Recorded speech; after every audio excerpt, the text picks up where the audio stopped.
Hi everyone, it's Maylee here from Maylee Designs and welcome to my channel. Today we will be making the first piece of my Valentine's Day collection, the Love Bug sweater.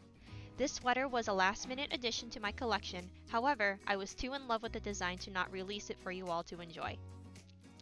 This sweater is the sibling pattern to my Love Bug Bustier, which will be released in my Etsy shop within the next few weeks. Both patterns showcase the beautiful lacy heart stitches, which give such soft and romantic feels to modern pieces. If you are interested in supporting me and my ability to provide more free tutorials for you to enjoy, please check out my Etsy shop using the link in the description. The rest of my Valentine's Day collection will be releasing soon. Finally, don't forget to follow me on Instagram for pattern giveaways and tester calls.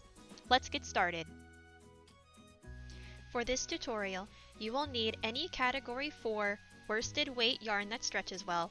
I personally used Lion brand Pound of Love, a 5.5mm crochet hook or the recommended hook size for your yarn, a 6.5mm crochet hook or 1mm larger than the recommended hook size for your yarn, a darning needle, scissors, stitch markers, and a measuring tape. Below are the stitches and abbreviations that will be used throughout this tutorial. The stitches and abbreviations include a chain, back loop only, front post double crochet, front post single crochet increase, single crochet decrease, stitches, and yarn overs. We will also need to know how to do the foundation single crochet and puff stitches with only 3 yarn overs. This tutorial will be made to measure and is rated at an advanced beginner level. Start by working a foundationless single crochet that is 4 inches longer than the desired length from the back side of your waist over your shoulder to the front side of your waist. The extra 4 inches is because the top will shrink slightly when stretched across your body. I will now demonstrate how to work your foundationless single crochet stitches. Start by making a slip knot. Then insert your hook into the loop and pull on the tail so that the loop is snug around your hook. Yarn over and pull through 1, yarn over and pull again so you have 2 chains on your hook. Insert your hook into your very first chain, or in other words, 2 chains away from your hook. Yarn over and pull up a loop. Make sure that your loops are the same height. Yarn over, pull through 1 loop. Yarn over and pull through 2 loops. This will be your first foundationless single crochet stitch.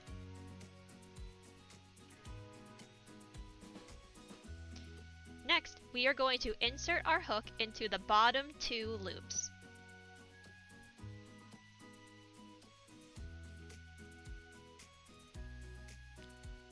Yarn over and pull through. Make sure that your loops are still the same height. Yarn over, pull through 1. Yarn over, pull through 2. This will be your second foundationless single crochet stitch. Repeat this until you have reached your desired length.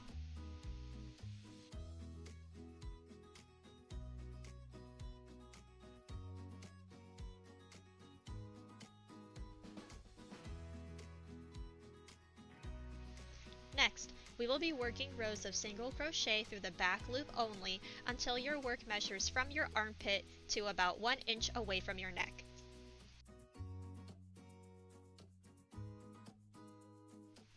Once you have finished your foundationless single crochet stitches, make 1 chain and turn your work so you are now working along the top stitches of your foundationless single crochets.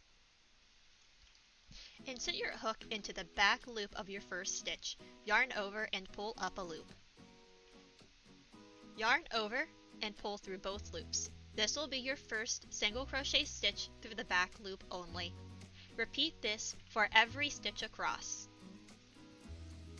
Once you reach the end of your row, chain 1 and turn. Repeat this step until your work measures from your armpit to 1 inch away from your neck. Next, we will be placing stitch markers to mark the beginning and end of our neck hole. Place your work on your body and line up the ends so that they are parallel to the ground. Make sure the side with the yarn attached to it is the front of your body. This step is very important to make sure that your neck hole will be placed in the proper position. Locate the stitch just below your collarbone and place a stitch marker in this stitch.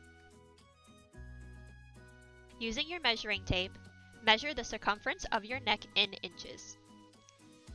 Take this number and divide it by 3.14. Then, take that number and add 2 inches. Round this value to the nearest quarter inch. For me, that number will be 6.25 inches. Make sure to write this number down as you will need it later. Starting at your stitch marker, measure this value towards the back of your garment and place a stitch marker in that stitch. At this point, your stitch markers and your work will look similarly to this. If your neck hole is slightly off-centered with your garment, this is okay and normal. Next, we will be working on the front chest piece. If you have not done so already, chain 1. Then, work 1 single crochet in the back loop only of every stitch across and stop when you get to the stitch with the stitch marker. Insert your hook into the back loop of the stitch with the marker. Yarn over and pull up a loop. Then, insert your hook into the back loop of the stitch after the stitch marker, yarn over and pull up a loop. Yarn over and pull through all 3 loops. This is a single crochet decrease.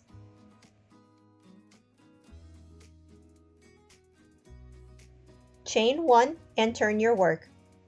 Continue working rows of single crochet in the back loop only, chaining 1 and turning, until your work measures 0.25 inches less than the number that you calculated earlier, or in other words, 0.25 inches less than the width of your neck hole. When measuring the width of your front chest piece, make sure that your work is pressed flat as possible. Make sure not to stretch it, but just so that it's laying flat. Make sure to end with your yarn at the bottom of the garment. This may mean that you need to add an extra row. Chain 1, turn your work, and work 1 single crochet in the back loop only in every stitch across.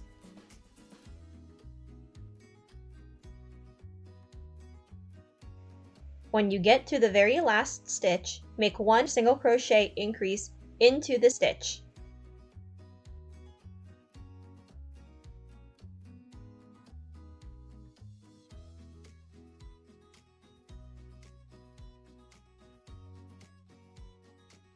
Finally, fasten off. Next, we will be working on the back panel. Locate your other stitch marker and join your yarn to the back loop of the stitch next to the marker closest to your neck hole.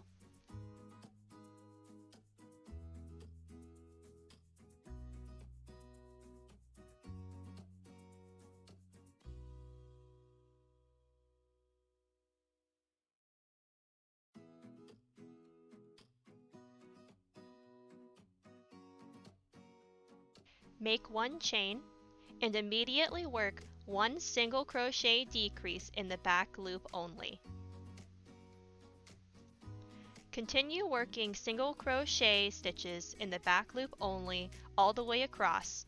Chain 1 and turn. Repeat rows of single crochet in the back loop only, chaining 1 and turning for the same number of rows that you worked for the front panel, not including your very last row where you made your increase. You should end with your yarn at the side closest to your neck hole.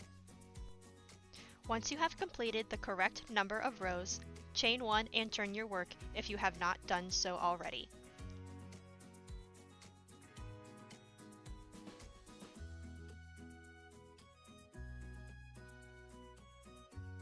Immediately make 1 single crochet increase in the back loop only in the first stitch.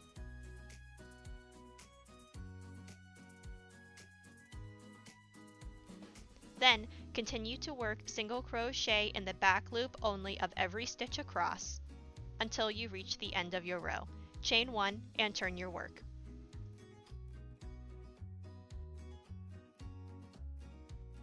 Next, single crochet in the back loop only of every stitch across and stop at the end of your row. Do not chain 1. Count the number of unworked stitches on the chest piece along the inside of the neck hole. Note this number for the next step. Next, we will be working foundationless single crochets. Start by inserting your hook into the same stitch that you previously worked your last single crochet stitch in. Yarn over, pull up a loop, and make sure that both loops are the same height. Yarn over, pull through one, yarn over, pull through two. This is your first foundationless single crochet stitch. Continue working foundationless single crochet stitches while inserting your hook into the bottom two loops until you have the number of stitches you counted from the previous step.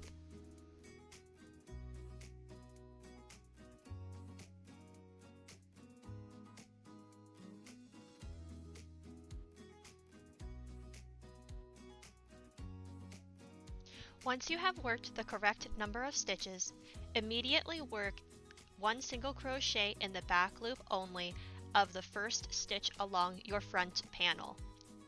Then continue to work single crochets in the back loop only for the rest of the row. Chain one and turn your work.